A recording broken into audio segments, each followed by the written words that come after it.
Well, hello, everybody. This is going to be identifying mathematical properties, version B. So we had a version A earlier, and you can find that if you haven't found it already on maxtutorials.com. Before we start, if you could just like and hit the subscribe button, that would really help me out, help me to keep these free for everybody, which is our goal. Okay, so let's take a look at number one. I just switched the order. 10 plus 3 equals 3 plus 10. When I switch the order, that's the commutative property. That's where we just switch things around. Think about if you were commuting to work. Oh, 10 and 3, I'm at home and I go to work. Oh no, look, I went to work and I went back home. We're commuting, okay? The associative property is the one that has the parentheses where the order stays the same, 6 plus 1 plus 9, but we regroup them. That's the associative property of addition. I should say this is the commutative property of addition as well, okay?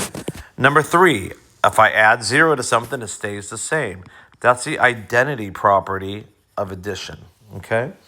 Number 4, I have a number outside of a parentheses that I multiply to both to come up with this, and that is our distributive property.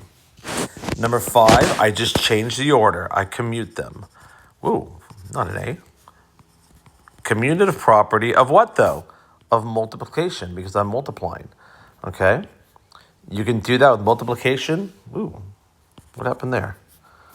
Sorry, guys. Erase, erase, erase. It just doesn't want to erase that. There we go. Of multiplication. Right here, I just changed the groupings of that with the parentheses, so that's going to be the associative property of multiplication. Number 7, if I times 1 by a number, it stays the same. That's the identity property of multiplication. Going on to the second row. Number 9, I have a number outside of a parenthesis, so I'm just going to do that, and that's my distributive property. Sometimes they call it distributive property over addition, but distributive is fine. On this one, I just changed the order. I flip-flop them. When I flip-flop, that's our commutative property. Number 10, same order. I just changed the parentheses. That's the associative property of addition. Sorry, I should have wrote down addition on this one too. Number 11, if I add 0, it stays the same. That's the identity problem of addition. Number 12, that's the distributive property. And number 13, I changed the order. That's going to be the commutative property of multiplication.